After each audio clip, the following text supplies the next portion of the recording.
If you are over 60 and not using knitting to protect your brain, you might be missing out on years of clearer memory and a few $100s extra every month. Many seniors quietly use simple knitting projects to keep their minds active while selling what they make from home. Imagine turning 30 minutes of relaxed knitting a day into better focus now and a $50 to $300 monthly boost.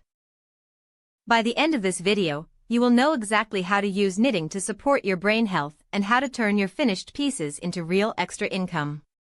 You will see what kind of projects may help keep your mind engaged, and which ones buyers actually pay for. You will also learn where seniors are quietly selling their work without leaving home. Up next, we dive into fear of decline. If you are over 60 and notice you misplace names, forget appointments, or walk into a room and wonder why, you are not alone. Many people your age worry, is this the start of dementia, but never hear about simple daily habits that may help keep the brain more active. Long, empty evenings in front of the TV can leave your mind underused for 4 or 5 hours straight. At the same time, rising prices mean an extra $100 or $200 each month could make a big difference for groceries, medication, or helping grandkids.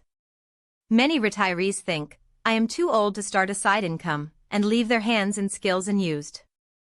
The sad part is, people are already paying for handmade scarves, baby hats, blankets, and dishcloths that seniors could easily be making. Here is where it gets really important, do not skip this.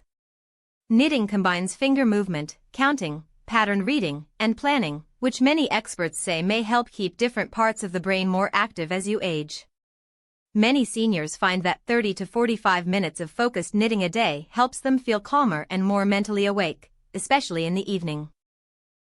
Try this simple routine, choose one small project, like a hat or dishcloth, and commit to knitting during the same 30-minute window each day, such as after dinner. Keep your yarn, needles, pattern, and a notebook in one basket so you do not waste 10 minutes searching and give up. Quick question for you. If you started selling your knitting, would you rather aim for an extra $50, $150, or $300 a month? Type your number in the comments, because setting a clear target often makes people take this more seriously. Think about how many small items that would actually be, for example, $10 $15 hats already brings in $150. Up next, we dive into money projects. Most people skip this and regret it later, because they knit what they like instead of what buyers actually pay for. Small, useful items such as baby hats, simple shawls, dishcloths, and cozy slippers are often easier to sell than large, expensive blankets that take weeks. You do not need a big online store to start. Many people over 60 use very simple channels.